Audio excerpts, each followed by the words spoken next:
Assalamualaikum warahmatullahi wabarakatuh dan salam sejahtera sahabat-sahabat. Okey, hari ini saya nak update tanaman bunga kantan saya yang berusia sekitar 4 minggu. Okey, kita nak update, kita nak tengok macam mana keadaan dia. Masih lagi tidak kelihatan tunas ataupun dah keluar tunas. Okey, kita tengok . Okey sahabat-sahabat.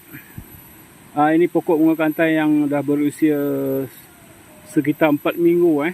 Okey. Tidak, kita tak nampak dia punya mata tunas ni, kita tak nampak. Kita tak nampak dia naik. Okey. Kita pergi ke yang seterusnya. Okey, yang seterusnya yang ini. Dah nampak dah ya. Anak tunas dia dah naik lah. Ini dah sekitar 4 minggu usia tanam dia.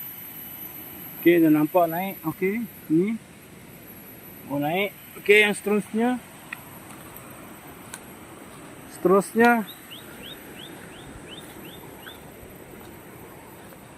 ni pun dah nampak naik. Okey, sekitar 4 minggu baru naik dia punya anak tunas. Yang ini dah 4 minggu. Okey. Dah tinggi dah. Okey. Kita tengok yang seterusnya. Apa yang berlaku. Yang ini pun sama Ini pun dah nampak naik lah. Okey. Kita tak letak baja lagi Kita tak nak letak baja lagi. Kita takut pokok mati. Kena baja panas pokok mati. So kita tak buah baja lagi lah. Ini tunas dia. Okey, yang tengok yang seterusnya.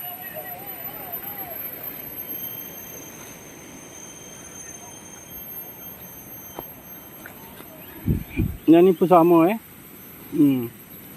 Tak nampak lagi anak pokok tunas naik.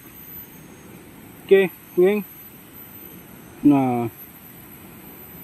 Geng, kita jumpa ke video yang seterusnya lah Setakat ni dah rizam tanaman kantan saya dah berusia selama 4 minggu.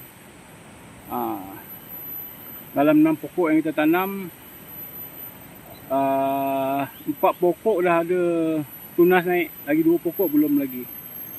2 pokok tak nampak lagi dia punya mata tunas. So 4 dah berhasil maksudnya. Okey, kita tak letak baja lagi kita khawatiri takut kena baja panas ke apa ke, nanti mati pula.